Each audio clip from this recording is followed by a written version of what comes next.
Vision एक ही है जी, गांव का विकास कराना है। क्योंकि 15 साल से के करीब हो गए हैं कि गांव एक नरक के जीवन जी रहा था, और उसको देखते हुए गांव ने एक वोट हमारे पिताजी को एक भावपूर्ण श्रद्धांजलि देकर हमारे को इतनी भारी मतों से विजय बनाए हैं। तो हम सभी ग्रामवासियों का तहे दिल से धन्यवाद करते हैं।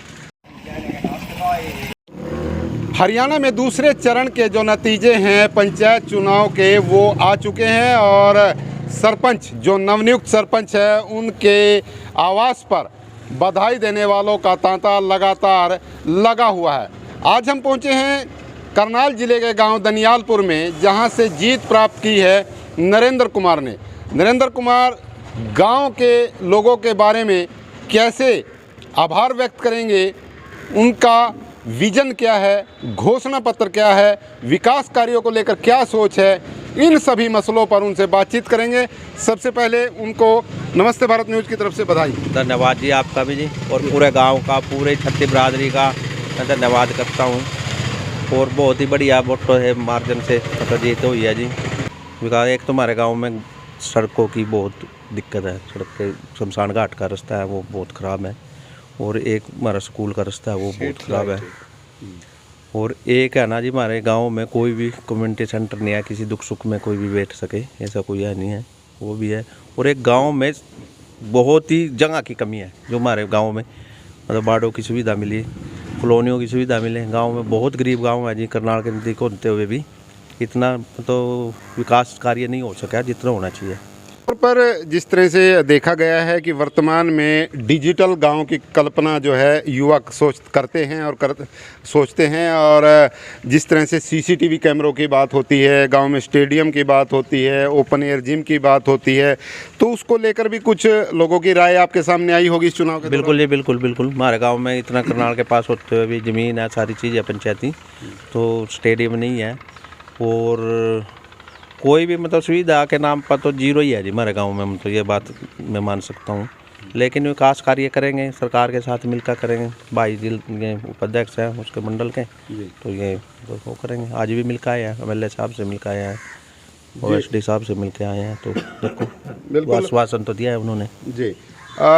आपको बता दें कि इनके पिताजी 3 बार इस गाँव के सरपंच रहे हैं। जीताराम जी जो अब स्वर्गवासी हैं, उनके पद चिन्हों पर चलते हुए किस तरह से इस गांव के विकास कार्य करवाएंगे, आपने उनका जो वक्तव्य है वो सुना।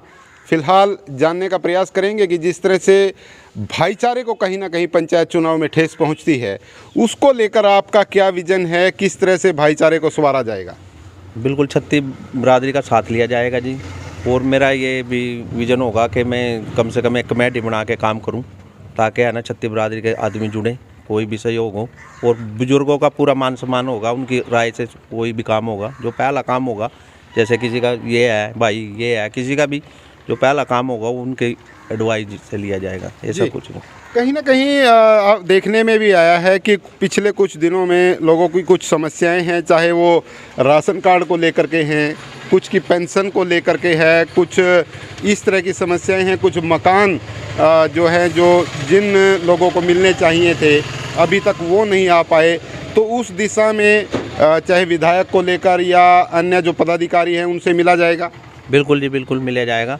और हमारे गांव में तो है ना जी, गांव की रजिस्ट्री आई थी बाड़ों की 120, तो वो है ना मेरे ख्याल 8-10 साल हो गए, वो भी लेके हमने दी थी, खानदेही भी दी गई है, ये पूरी 5 साल ये काट गए दूसरी पंचायत जी। तो पिताजी कभी 20-25 साल पहले सरपंच बने थे, उसके बाद से इतना विकास नहीं हो पाया जितना होना चाहिए करनाल के नज़दीक होते हुए जी। तो हमारे साथ इनके भाई हैं जो भारतीय जनता पार्टी से जुड़े हुए हैं और बड़ी भूमिका निभाते हैं गांव के विकास के लिए, क्षेत्र के विकास के लिए। क्या कहना चाहेंगे जिस तरह से जीत हुई है। सर नमस्कार, नमस्ते भारत का। मैं पहले गांव दलियानपुर में पहुंचने पर आपका और पूरे गांव की तरफ से आपका धन्यवाद करते हैं। और हमारा तो विज़न एक ही है जी, गांव का विकास कराना है। क्योंकि 15 साल से के करीब हो गए हैं कि गांव एक नरक के जीवन जी रहा था, और उसको देखते हुए गांव ने एक वोट हमारे पिताजी को एक भावपूर्ण श्रद्धांजलि देकर हमारे को इतनी भारी मतों से विजय बनाए हैं, तो हम सभी ग्रामवासियों का तहे दिल से धन्यवाद करते हैं और स्वागत करते हैं, और आपका भी बहुत बहुत धन्यवाद करते हैं भाई साहब। और हमारी जैसे हम भाजपा में हूँ, और ज़्यादा से ज़्यादा हमारा तो एक ही विज़न रहेगा कि गांव में ज़्यादा से ज़्यादा ग्रांट लेके ऊपर से पैसा मंजूर करा के विधायक से, एमपी साहब से, और हमारे जो जैसे सीएम सिटी बिल्कुल नज़दीक लगती है जी, और जितना भी होगा तो हम मुख्यमंत्री जी से भी मिलकर और गांव के विकास कार्यों में पूरा सहयोग करेंगे, योगदान देंगे, और ग्रांट मतलब करोड़ों रुपए की ग्रांटें ऊपर से लेके आएंगे। तो एक बड़ी बात यहाँ पर कही गई है कि भारतीय जनता पार्टी से जुड़े होने का इन्हें फ़ायदा मिलेगा, क्योंकि सीएम सिटी के नज़दीक का ये गांव है। लगातार पार्टी के कार्यक्रमों में और सरकार के कार्यक्रमों में ये लगातार शिरकत करते हैं, और गांववासियों से जो वायदे इनकी तरफ से किए गए हैं उन सभी वायदों को निभाने की बात कही जा रही। कुछ बुजुर्ग हमारे साथ हैं, उनसे भी जानेंगे कि जिस तरह से नरेंद्र कुमार जी सरपंच बने हैं, आपको लगता है कि ये विकास कार्य कर पाएंगे? बिल्कुल कर पाएंगे जी। अच्छे व्यक्तित्व हैं? अच्छे हैं जी। अच्छा चुनाव किया है गाँववासियों ने? बहुत बढ़िया। तो आप देख सकते हैं कि यहाँ पर जो बुजुर्ग मौजूद हैं उनकी तरफ से भी कहा गया है कि अच्छे व्यक्तित्व हैं, और गांव की तरफ से जो इन्होंने वायदे किए हैं उन सभी वायदों को लेकर इनका विजन स्पष्ट है। इन्होंने कहा है कि उस सरकार से मिलकर इन सभी समस्याओं को दूर किया जाएगा। सभी साथियों से गुजारिश है इस खबर को ज़्यादा से ज़्यादा शेयर करें और हमारे चैनल को सब्सक्राइब जरूर करें। धन्यवाद। दनियालपुर से विशपाल राणा।